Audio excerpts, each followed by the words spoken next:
لیکن وقت کے ساتھ ساتھ بالاج کا رویہ بریرہ کے ساتھ قدرے نرم ہو گیا تھا، لیکن اس نے ابھی تک اسے بیوی کا حق نہیں دیا تھا۔ وہ آج بھی اپنی باتیں، اپنے مسئلے خود تک ہی رکھتا تھا۔ لیکن اس دن شانزے کی مدر راحیلہ بیگم ارینج کو دیکھنے آئی تھی۔ وہ پوری فیملی کینیڈا میں مقیم تھی، اس لیے ان کا روز روز آنا جانا نہیں ہوتا تھا۔ تم تو ہو وہ لڑکی جس نے میری بیٹی کی جگہ لی ہے۔ بالاج تو شانزے سے بڑی محبت کے دعوے کرتا تھا، اور اس کے مرنے کے چند ماہ بعد ہی اس نے دوسری شادی کر لی، وہ بھی اس لڑکی سے جو کسی بھی طرح سے اس کے لائق نہیں ہے۔ راحیلہ بیگم کے انداز میں نفرت تھی۔ بی جان نرمی سے اسے کہنے لگی، ارے نہیں راحیلہ، میرے ہی کہنے پر بالاج میں اس نے شادی کی ہے، کیونکہ ارینج کی زندگی بچانا مشکل ہو گئی تھی۔ پھر بریرہ کا ہم پر احسان ہے کہ اس نے برے وقت میں ہمارا ساتھ دیا۔ یہ ارینج کی رضائی ماں ہے، بہت خیال رکھتی ہے، اپنی اولاد سمجھتی ہے۔ اسے تو یہ شادی شدہ لڑکی ہے نا، آپ نے بتایا تھا۔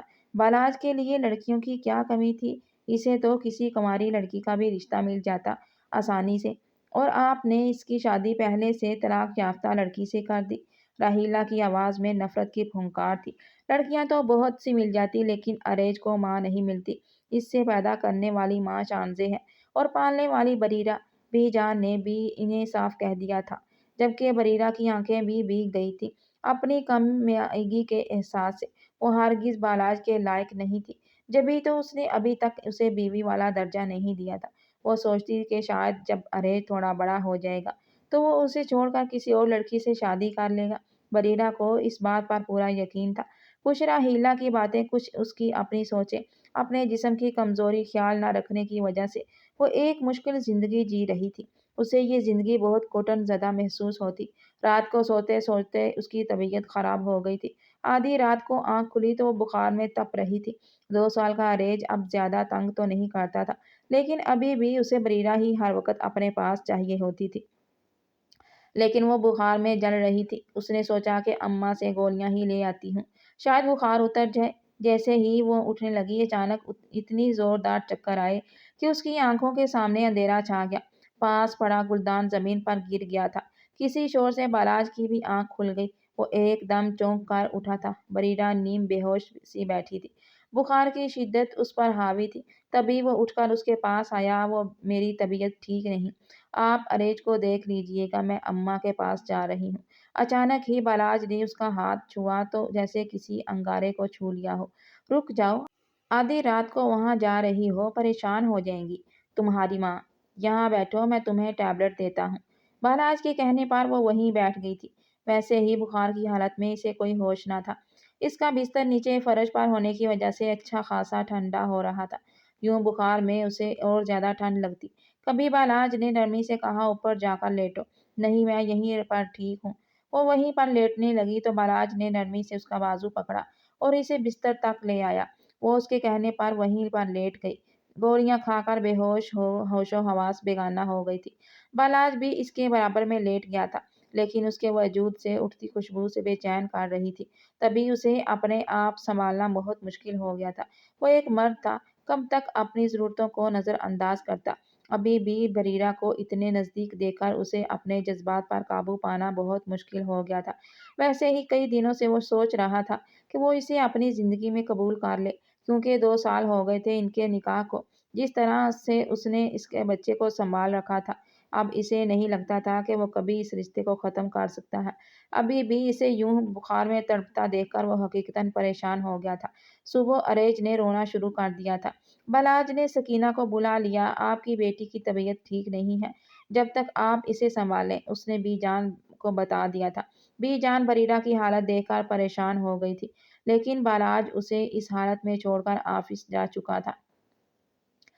وہ اہم میٹنگ میں مصروف تھا جب بی جان کی کال آئی تھی، بیٹا جلدی گھر پہنچو، بریرہ کی حالت خراب ہے، وہ بخار میں تڑپ رہی ہے۔ وہ جھنجھلا کر رہ گیا۔ اوہ، تو میں کیا کروں گا آ کر؟ آپ اسے ڈرائیور کے ساتھ ڈاکٹر کے لے جائیں۔ جاؤ، میں نے اپنے بچے کو سنبھال رکھا ہے، سکینہ بھی میرے ساتھ ہیں، تم آؤ بس جلدی اور اسے ڈاکٹر کے پاس لے کر جاؤ۔ مجھے بہت پریشانی ہو رہی ہے اسے دیکھ دیکھ کر۔ ناچارہ وہ میٹنگ ادھوری چھوڑ کر گھر پہنچا تھا۔ جیسے ہی اس کی پیشانی کو چھوا تو حیران رہ گیا۔ وہ بخار میں بری طرح جل رہی تھی۔ بمشکل اسے گاڑی میں بٹھا کر ڈاکٹر کے پاس لے گیا۔ ڈاکٹر نے پریشانی سے اسے دیکھا، کہنے لگا انہیں 101 بخار ہے، میرا خیال ہے کہ آپ انہیں ہاسپٹل میں ایڈمٹ کروا دیں۔ بریرہ نیم بے ہوش سی تھی۔ بالاج پریشان ہو کر کہنے لگا لیکن ڈاکٹر صاحب میرا بیٹا ہے چھوٹا 2 سال کا، وہ ان کے بغیر نہیں رہ سکتا، ہسپتال میں تو بہت پریشانی ہو جائے گی، آپ اچھی ٹریٹمنٹ دیجیے، گھر پر میں ان کا بہت خیال رکھوں گا۔ وہ اسے کہہ کر گھر لے آیا تھا۔ گولیاں وغیرہ کھا کر وہ گہری نیند میں چلی گئی تھی، جبکہ اریج بری طرح مچل رہا تھا۔ اس کے پاس جانے کے لیے بی جان نے اسے اپنے پاس سنبھال رکھا تھا۔ سکینہ بھی بیٹی کی حالت دیکھ کر پریشان تھی۔ وہ جانتی تھی کہ ماضی میں ہونے والے واقعات جس کی اذیت نام سوچیں اس کی بیٹی کو پریشان کیے رکھتی ہیں۔ پہلے ہی دن ان دونوں قریب ماں بیٹی کے ساتھ بڑا ظلم ہوا تھا۔ سکینہ کو یوں روتا دیکھ کر بالاج نے انہیں تسلی دی تھی، پریشان مت ہوں، بہتر ہو جائے گی آپ کی بیٹی، اچھے ڈاکٹر سے دوائی لی ہے، فکر کرنے کی ضرورت نہیں ہے۔ آج رات وہی اریج کو سنبھال رہا تھا اور اسے معلوم ہو گیا تھا کہ بچے کو سنبھالنا کس قدر مشکل ہے۔ 2 دن کے ننھے سے بچے کو بریرہ نے تنہا پالا تھا، اور ایسے میں جب اسے بچے کے پالنے کا کوئی تجربہ بھی نہیں تھا اور ابو وہ بخار میں بے سدھ پڑی تھی، بڑی مشکل سے اس نے اریج کو سلایا تھا۔ پھر وہ بریرہ کے قریب بیٹھ گیا، ہاتھ لگا کر اس کی پیشانی چھوئی، بخار قدرے بہتر تھا۔ پھر اس نے بھی خدا کا شکر ادا کیا کہ اس کا بخار کم ہو گیا ہے۔ اگلے دن بڑا روشن اور خوشگوار تھا۔ وہ گھر پر ہی تھی کیونکہ اتوار ہونے کی وجہ سے آج آفس کی چھٹی تھی۔ اس نے سارے بزنس کے امور مینیجر کو اچھی طرح سمجھا دیے تھے۔ خود وہ اپنے بیٹے کے ساتھ وقت گزارنا چاہتا تھا، لیکن اس کی نظریں کسی اور کو ہی دیکھ رہی تھی۔ فیروزی رنگ کا سوٹ پہنے وہ اس کے سامنے بیٹھی تھی۔ طبیعت بہتر ہونے کے بعد وہ اب بالکل فریش لگ رہی تھی۔ بی جان سے نہ جانے کس موضوع پر بات کر رہی تھی۔ اسے محسوس ہو رہا تھا کہ بالاج اسے دیکھنے جا رہا ہے۔ وہ اس کی نظروں سے گھبرا رہی تھی۔ یہ آج ان کو کیا ہو گیا ہے، دل ہی دل میں سوچتی تو اٹھ کر کچن میں اماں کے پاس آ گئی، جس نے پائے چڑھا رکھے تھے۔ آج بالاج صاحب کا پسندیدہ کھانا بنا رہی ہوں، پائے کا سالن، انہیں بہت پسند ہے، وہ بریرہ کو بتانے لگی۔ وہ اماں کی مدد کروا رہی تھی۔ جب بالاج کچن میں چلا آیا، تم کمرے میں آؤ، کچھ بات کرنی ہے۔ بالاج کے کہنے پر اس کا دل بری طرح دھڑکنے لگا، کہہ کر وہ واپس پلٹ گیا تھا، جبکہ اماں اسے کہنے لگی کیا میری بیٹی پوچھ کے آ کے کیا بات ہے، اپنے شوہر کی بات کو اسی وقت اہمیت دیا کر میری بچی۔ اماں ایسے ہی باتیں کیا کرتی تھی۔ وہ گھبرا کر سوچ رہی تھی کہ کہیں اس سے کوئی غلطی تو نہیں ہو گئی۔ پہلے ہی بخار کے باعث وہ اچھی خاصی کمزوری محسوس کر رہی تھی، اوپر سے اس کے اندر اتنا حوصلہ نہیں تھا کہ اب بالاج کی باتیں برداشت کرتی۔ جیسے ہی کمرے میں آئی تو بالاج نے ایک اور حکم دیا تھا، کمرے کا دروازہ بند کر دو۔ یہ سن کر تو وہ حیرت سے اچھل پڑی، لیکن کیا بات ہو گئی ہے، آپ مجھے کیوں پریشان کر رہے ہیں، کیا مجھ سے کوئی غلطی ہو گئی ہے؟ اس کی آنکھیں فوراً ہی پانیوں سے بھرنے لگی تھیں۔ نہیں، غلطی مجھ سے ہو گئی ہے۔ پھر بالاج نے ہی کمرے کا دروازہ بند کر دیا۔ بریرہ حیران تھی۔ تبھی بالاج اس کے سامنے آیا، پھر اس کے دونوں ہاتھ تھام لیے۔ غلطی مجھ سے ہو گئی تھی کہ میں نے تمہیں اپنی زندگی میں دیر سے قبول کیا، لیکن آج میں کہتا ہوں کہ میں تمہیں دل و دماغ سے قبول کر رہا ہوں، نہ صرف اپنی زندگی میں بلکہ اس پورے خاندان کے لیے، کیونکہ مجھے معلوم ہو گیا ہے کہ میرے اور میرے بیٹے کا تحفظ تمہاری زندگی سے جڑا ہے۔ اگر میرا بیٹا ٹھیک ہوگا تو میں بھی بالکل ٹھیک رہوں گا، کیونکہ یہ ہمارا خاندان بن چکا ہے، اور خاندان کے بغیر کوئی انسان زیادہ دن تک خوش نہیں رہ سکتا۔ اور اسے عجیب باتیں کر رہا تھا۔ بریرہ حیرت سے اسے دیکھ رہی تھی کہ اچانک ہی بالاج کا رویہ اس کے ساتھ کیسے بدل گیا۔ تو وہ مسکراتے ہوئے کہنے لگا، اب تم بیمار ہوئی ہو تو مجھے تمہاری قدر ضروری ہے، جس طرح 3 راتوں میں تمہیں اریج کو سنبھالا ہے، جاگ جاگ کر اس طرح سے مجھے پتا چلا کہ تم نے اسے کیسے پالا ہوگا، کتنی پریشانیاں اٹھائی ہوں گی، اور ایسے میں میرا برا رویہ تمہارے لیے کتنی پریشانیاں کھڑی کر دیتا ہوگا۔ میں تم سے معافی مانگتا ہوں۔ بالاج اس سے اتنے نرم لہجے میں کہہ رہا تھا کہ وہ حیران رہ گئی تھی۔ اس کی بڑی بڑی آنکھوں میں خوشی کے مارے آنسوؤں کی چمک تھی۔ پلیز آپ ایسا کہہ کر مجھے شرمندہ نہ کریں، مجھے ایسے لگ رہا ہے کہ آپ مجھ سے کوئی مزاح کر رہے ہیں۔ وہ آخر اپنے دل کی بات کہنے بنا رہ نہ سکی۔ بالاج مسکرا دیا، میرا خیال ہے کہ 2 سال بہت ہوتے ہیں، ایک دوسرے کو سمجھنے کے لیے۔ میں نے بھی ان 2 سالوں میں تمہیں بہت اچھے سے سمجھ لیا ہے۔ تم ایک مخلص لڑکی ہو۔ شانزے کے بعد تم ہی وہ لڑکی ہو سکتی ہو جو مجھے اور میرے بیٹے کو سنبھال لیتی، اور تم نے ایسا ہی کیا۔ بے شک بی جان نے صحیح وقت پر ایک درست فیصلہ کیا۔ بالاج نے اپنا دل کھول کر اس کے سامنے رکھ دیا تھا۔ بریرہ کے چہرے پر خوشیوں کی چمک تھی۔ تبھی وہ کمرے سے باہر جانے لگی تو بالاج نے اس کا ہاتھ تھام لیا۔ لیکن ایک وعدہ ہے میرا تم سے، جس نے بھی تمہارے ساتھ وہ درندگی کی تھی، میں اسے بے نقاب کر کے رہوں گا۔ اس کے منہ سے یہ بات سن کر بریرہ کے چہرے کا رنگ بدل گیا تھا۔ وہ ایک بار پھر سے اسی مقام پر آ کر کھڑی ہو گئی تھی جہاں سے پلٹنا اس کے لیے بہت مشکل ہو جاتا تھا۔ وہ سر جھکا کر کہنے لگی، لیکن میں اپنے ماضی میں دوبارہ قدم نہیں رکھنا چاہتی۔ جب بھی اس بات کو سوچتی ہوں تو مجھ پر قیامت گزر جاتی ہے۔ بار بار میرے زخم بھرے ہو جاتے ہیں۔ وہ آنسوؤں سے رو رہی تھی۔ بالاج نے اس کے آنسو صاف کیے، پھر نرمی سے کہنے لگا، دل تو چاہتا ہے کہ ابھی اس کا پتہ لگا لوں، کیونکہ یہ بہت آسان ہے، لیکن تم اس بات کی اجازت نہیں دے رہی۔ لیکن اگر قدرت نے چاہا تو وہ خود تمہارے سامنے آ کر تم سے معافی مانگے گا، کیونکہ یہ دنیا ایک مکافات عمل ہے۔ جو اس نے درندگی کی ہے، اسے کبھی نہ کبھی اس بات کی سزا ضرور ملے گی۔ بالاج نے اسے یقین دہانی کروائی تھی۔ اس کا حوصلہ پا کر تو جیسے بریرہ کو ایک نئی زندگی مل گئی تھی۔ اسے ایسے لگ رہا تھا کہ خوشیاں اس سے بس چند قدم کے فاصلے پر ہی ہیں۔ پھر اس رات بالاج اسے اور اریج کو اپنے ساتھ آئس کریم کھلانے لے گیا تھا۔ پہلی بار بالاج کے رویے میں نرمی آئی تھی، اس لیے وہ تھوڑی تیار بھی ہو گئی تھی۔ گہرے سبز رنگ کا سوٹ پہنے وہ بہت ہی خوبصورت لگ رہی تھی۔ ریشمی دوپٹہ سر پر ٹکا ہوا تھا۔ اریج بھی اب سمجھدار ہوتا جا رہا تھا۔ وہ تیسرے سال میں تھا۔ سب سے زیادہ وہ بریرہ سے اٹیچ تھا۔ پہلے وہ ان دونوں کو کھانا کھلانے لے گیا، اس کے بعد آئس کریم کھلائی، پھر واپسی میں بالاج نے اسے گجرے پہنائے تو خوشی سے اس کی آنکھیں چمکنے لگیں۔ بالآخر وہ اپنی برداشت اور صبر سے اس کی زندگی میں اپنی جگہ بنانے میں کامیاب ہو گئی۔ آج بالاج کا موڈ بہت بدلا ہوا لگ رہا تھا۔ کمرے میں آنے کے بعد وہ اس کی چوڑیوں سے کھیلنے لگا۔ اریج بھی بیڈ پر بیٹھا اپنے کھلونوں سے کھیل رہا تھا۔ رات کے 11 بج رہے تھے، لیکن اس کی آنکھوں میں نیند کا نام و نشان بھی نہیں تھا۔ آج اسے اپنی اماں بی کے کمرے میں چھوڑاؤ، وہ اسے سنبھال لیں گی۔ جی نہیں، میں اسے ایک منٹ کے لیے بھی خود سے جدا نہیں کروں گی۔ بالاج کی بات سن کر اس کا دل بری طرح دھڑکنے لگا۔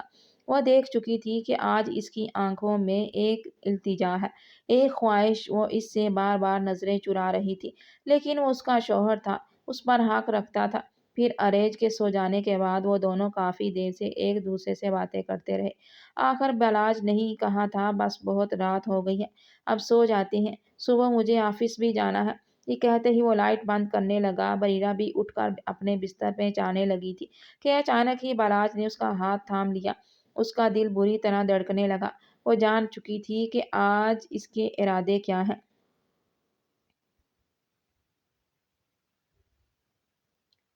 نئی صبح بڑی ہی خوبصورت تھی۔ اس کا روشن چہرہ خوشیوں کی وجہ سے اور بھی بہت خوبصورت لگ رہا تھا۔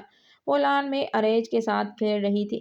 جب بی جان نے اسے بلوایا، وہ اریج کو لے کر جیسے ہی اندر آئی تو اس کے پیروں تلے سے زمین نکل گئی تھی۔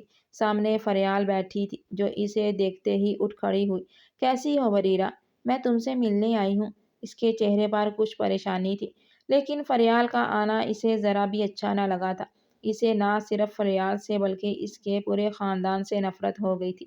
لیکن فریال آج بڑی بے بس لگ رہی تھی۔ پلیز میرے ساتھ چلو، کسی کی زندگی بہت مشکل میں ہے، وہ تم سے کوئی بات کرنا چاہتا ہے۔ فریال کے منہ سے یہ بات سن کر اس کی جان نکل گئی تھی۔ وہ پھٹی پھٹی نگاہوں سے اس کی طرف دیکھ رہی تھی۔ خوف کے مارے اس کی آنکھیں پھٹ پڑی۔ کیا فریال؟ وہ بات جان گئی ہے؟ کیا اس شخص کا پتہ چل گیا ہے کہ وہ کون ہے؟ کیا اس کا ماضی ایک بار پھر سے اسے ذلیل کرنے والا تھا؟ اتنی مشکل سے تو اس نے بالاج کے دل میں جگہ بنائی تھی۔ بی جان کے سامنے سچ آنے والا ہے، وہ یقیناً اسے دھکے لے کر اس گھر سے نکال دے گی۔ اسے بری طرح چکر آ رہے تھے۔ ارے بیٹا، کون ہو تم اور اسے کیوں اپنے ساتھ لے کر جانا چاہتی ہو؟ بی جان حیران بھی اماں سکینہ کی حیرت سے اس کی لڑکی کو دیکھ رہی تھی، لیکن اماں سکینہ کو کچھ صورتحال کا اندازہ ہو گیا تھا۔ تبھی فریال کہنے لگی، میں اس کی سہیلی ہوں، ہاسپٹل میں ہم دونوں ساتھ ہی پڑھتے تھے۔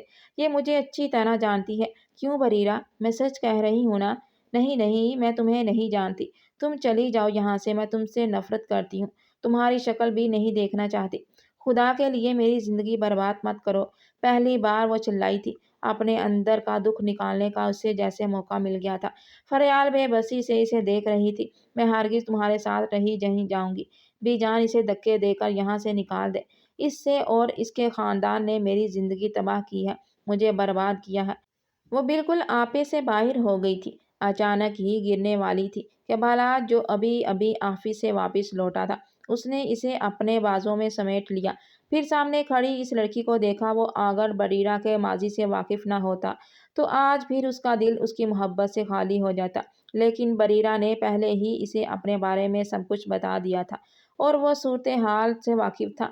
تبھی جلدی سے کہنے لگا، ٹھیک ہے، یہ تمہارے ساتھ ضرور جائے گی، لیکن میں اس کے ساتھ جاؤں گا۔ بالاج خانزادہ کی بات پر فریال کی جیسے جان نکل گئی تھی۔ اب اس کے وجود میں کپ کپاہٹ تھی۔ پھر وہ تینوں گاڑی میں موجود تھے۔ بریرہ کو سنبھالنا بہت مشکل ہو رہا تھا، لیکن بالاج اسے تسلی دے رہا تھا، کیوں پریشان ہو رہی ہو؟ گناہ سننے نہیں بلکہ مجرم وہ ہے، اور اس کی غلطی اتنی بڑی ہے تو اسے سزا بھی ملنی چاہیے۔ وہ خاموش تھی، لیکن بس روئے چلی جا رہی تھی۔ فریال بے بس تھی۔ وہ تو یہ سارا معاملہ خاموشی سے نمٹانا چاہتی تھی، لیکن وہ نہیں جانتی تھی کہ بریرہ کا شوہر بھی اس بات سے واقف ہوگا۔ پھر وہ اسے اپنی پھپھو کے گھر لے آئی تھی۔ آج اس مجرم کا چہرہ سامنے آنے والا تھا۔ وہ کوئی اور نہیں، اس کا منگیتر تھا، جس کا نام فرہاد تھا۔ فرہاد کو دیکھ کر فریال بے بسی سے کہنے لگی، اس کے ساتھ جو کچھ بھی ہوا اس کے بعد یہ بستر سے چا لگا ہے۔ اس نے اچانک ہی اس کی ٹانگوں سے چادر ہٹائی تھی۔ اس کی دونوں ٹانگیں گھٹنوں سے نیچے غائب تھی۔ پیروں سمیت اس کا بہت بڑا ایکسیڈنٹ ہوا۔ پہلے تو یہ اس ایکسیڈنٹ سے انجان تھا، کیونکہ اسے بہت زیادہ دواؤں کے زیر اثر رکھا گیا تھا، لیکن جب اسے ہوش آیا تو یہ خود پر قابو نہ پا سکا۔ بار بار چلا کر کہتا رہا کہ مجھے گناہ کی سزا ملی ہے۔ میں نہیں جانتی تھی کہ اس نے کون سا گناہ کیا ہے، لیکن اس کی اور میری شادی ہونے والی تھی، کیونکہ میں بچپن سے ہی اس سے محبت کرتی تھی اور اس نے بھی مجھ سے محبت کا ڈرامہ کیا تھا۔ لیکن میں نہیں جانتی تھی کہ میرے علاوہ بھی اس کی کئی لڑکیاں دوست تھیں۔ کچھ اس کی عادتیں بھی خراب تھیں۔ لڑکیوں کے معاملے میں جس لڑکی کو بھی دیکھتا ہوں اس کی رال ٹپک جاتی تھی، لیکن میں ان باتوں سے انجان تھی، بس خاموشی سے اسے محبت کیے جا رہی تھی۔ لیکن آج سب اس کے ساتھ ایکسیڈنٹ ہوا، یہ بستر سے جا لگا تو اس نے مجھے گہرا راز بتایا ہے۔ اس نے مجھے بتایا کہ اس نے میری سہیلی کے ساتھ کیا کیا۔ وہ سہیلی جو مجھ پر بھروسہ کر کے میرے گھر میں مہمان بن کر آئی تھی، اس نے پہلے یہ سب مجھ سے نہیں بتایا تھا، لیکن جب اس کا ایکسیڈنٹ ہوا، جب خدا نے اسے سزا دی تو پھر پتہ چلا کہ اس کے ساتھ یہ سب ہوا ہے۔ کیونکہ اس نے تمہارے ساتھ اتنا برا کیا تھا تو بہت سے چاہتا ہے کہ تم اسے معاف کر دو، لیکن میں تمہارے ساتھ زور زبردستی نہیں کروں گی۔ فریال اسے بے بسی سے کہہ رہی تھی۔ بالاج نے بریرہ کے کندھے پر ہاتھ رکھا ہوا تھا، جو کھڑی کانپ رہی تھی۔ کیا کہا تم نے فریال؟ میں اسے معاف کر دوں؟ اس درندے کو جس نے میری عزت سے کھیلا، جس نے رات کے اندھیرے میں مجھ پر حملہ کیا؟ یہ انسان معاف کہلانے کے لائق نہیں، یہ صرف سزا کے لائق ہے۔ خدا نے اسے سزا دی ہے، لیکن میں اسے کبھی معاف نہیں کروں گی۔ جیسے درندے نے نہ جانے کتنی لڑکیوں کی زندگی برباد کی ہوگی، بنا یہ دیکھے کہ ان کے اس گناہ سے ان کی پوری زندگی برباد ہو گئی ہے۔ کتنے خواب آنکھوں نے نوچ لیے گئے ہیں۔ اگر میں اسے معاف کر بھی دوں تو وہ بچہ، اس کا کیا قصور تھا؟ اس بچے نے تو دنیا میں آ کر آنکھیں بھی نہیں کھولی، کیونکہ وہ پہلے سے ہی جانتا تھا کہ میں ناجائز ہوں۔ اگر میں اس دنیا میں آ گیا تو لوگ مجھ سے سوال کریں گے، لوگ پوچھیں گے کہ میں کس حق سے اس دنیا میں آیا ہوں۔ میں تو ایک گناہ کا نتیجہ ہوں۔ اس نے آنے سے پہلے ہی آنکھیں بند کر لی تھی۔ اس نے سانس لینا چھوڑ دیا تھا، کیونکہ وہ جانتا تھا کہ یہ دنیا ایسے ہی درندوں سے بھری ہوئی ہے۔ تم صرف میری عزت کے قاتل نہیں ہو، تم نے اس معصوم کا بھی خون کیا ہے۔ قیامت کے روز نہ صرف میں بلکہ وہ معصوم بھی تم سے سوال کرے گا کہ اسے کس بات کی سزا دی گئی تھی، کیوں اسے دنیا میں لایا گیا، وہ بھی ایک ناجائز طریقے سے۔ میں تم پر تھوکتی ہوں، تم ساری زندگی ایسے ہی تڑپتے رہو گے۔ اپنے اس گناہ کو لے کر وہ چیخ رہی تھی، چلا رہی تھی۔ اس نے اپنے دل کا اتارا بوجھ اتار پھینکا تھا، کیونکہ وہ جو وزن اس کے دل پر رکھا ہوا تھا وہ بہت ہی بھاری ہو گیا تھا۔ اسے اٹھانا بہت مشکل تھا۔ اس نے نفرت سے اس انسان کی طرف دیکھا جو سر جھکائے آنسو بہا رہا تھا۔ اس کی آنکھوں میں آنسو بے بسی تھے، جسم میں لاچاری تھی۔ وہ اپنے قدموں پر چل نہیں سکتا تھا اور آج وہ اس کے سامنے معافی مانگ رہا تھا۔ وہ صرف نفرت کے لائق تھا۔ آخری نظر اس کے چہرے پر نفرت سے ڈالتی وہ باہر آ گئی تھی۔ بالاج اس کے پیچھے ہی تھا۔ پھر جیسے ہی وہ گاڑی میں بیٹھی تو بالاج کے سینے سے لگی۔ وہ پھوٹ پھوٹ کر رونے لگی۔ بالاج نے اسے رونے دیا۔ آج اسے سارے دل کا غبار اتار لینا چاہیے تھا۔ پھر اس کا سر تھکتے ہوئے کہنے لگا، تم نے بہت اچھا فیصلہ کیا۔ اگر تم اسے معاف کر دیتی تو میں تمہیں معاف نہیں کرتا کہ تم نے اسے کیوں سزا کے لائق نہیں سمجھا۔ ان کے ساتھ ایسا نہیں کرنا چاہیے۔ اگر یہ اس حال میں نہیں ہوتا تو میں ضرور اسے پھانسی کے پھندے تک پہنچاتا۔ لیکن خیر، اب یہ قصہ ماضی کا قصہ ہو گیا ہے۔ اب نہ تم کبھی اس پر بات کرو گی اور نہ ہی میں کبھی تمہارے سامنے یہ ذکر چھیڑوں گا۔ میں نے تمہاری فرینڈ سے بھی کہہ دیا ہے کہ وہ آئندہ تمہارے سامنے کبھی نہ آئے، کیونکہ جب وہ تمہارے سامنے آئے گی تو تمہیں پھر سے یہ تکلیف دہ باتیں یاد آئیں گی۔ اب اپنا چہرہ ٹھیک کر لو، ہم گھر جا رہے ہیں، وہ پیار سے کہنے لگا۔ پھر وہ دونوں گھر آ گئے تھے۔ ان کی زندگی کی جیسے نئی شروعات ہو گئی تھی۔ کافی دنوں سے وہ اپنی طبیعت کچھ بہتر محسوس نہیں کر رہی تھی۔ اچانک ہی کسی بھی چیز کو کھا کر یا دیکھ کر اسے متلی سی محسوس ہوتی۔ جب اس نے یہ ذکر بالاج کے سامنے چھیڑا تو مسکرا دیا۔ لگتا ہے کہ اریج کا کوئی بھائی یا بہن آنے والا ہے۔ یہ سنتے ہی وہ حیران رہ گئی تھی۔ پہلے بھی اس کے ساتھ یہ سب ہوا تھا، لیکن اب وہ ان باتوں کو یاد نہیں کرنا چاہتی تھی۔ پھر جب بالاج اسے ڈاکٹر کے پاس لے کر گیا تو ڈاکٹر نے بھی اس بات کی تصدیق کر دی۔ گھر میں خوشیوں کا سماں تھا۔ ننھا اریج اس کو ابھی بھی کچھ معلوم نہیں تھا، لیکن بالاج نے اسے اشارہ ہی اشارے میں بتا دیا تھا کہ اس کا کوئی چھوٹا بھائی بہن آنے والا ہے۔ پھر کئی مہینے گزر گئے۔ بالاج اس کا ہر طرح سے خیال رکھتا، کسی چیز کی کوئی کمی نہ چھوڑ رہا تھا۔ اب اکثر ہی وہ اریج کے سامنے کہتا، چھوٹا بیبی کہاں ہے؟ اریج وہ بڑیرا کے پیٹ کی طرف اشارہ کر کے کہتا، مما کی بیلی میں چھوٹا بیبی ہے پاپا۔ بریرا دونوں ہاتھوں میں چہرہ چھپا لیتی۔ بچے کے سامنے تو ایسی باتیں نہ کیا کریں۔ وہ بالاج کو گھورتی، اچھا پھر کیسی باتیں کروں، تم بتا دو۔ وہ اسے بازو میں سمیٹ لیتا۔ ہر غم کے بعد خوشی ہے اور ہر تکلیف کے بعد راحت ہے، یہ کوئی بریرا سے پوچھتا جس نے اپنی زندگی میں لاکھ تکلیفیں اٹھائی، لیکن آخر میں خدا نے اس کے نصیب میں ایک اچھی اور خوشیوں والی زندگی لکھ دی تھی۔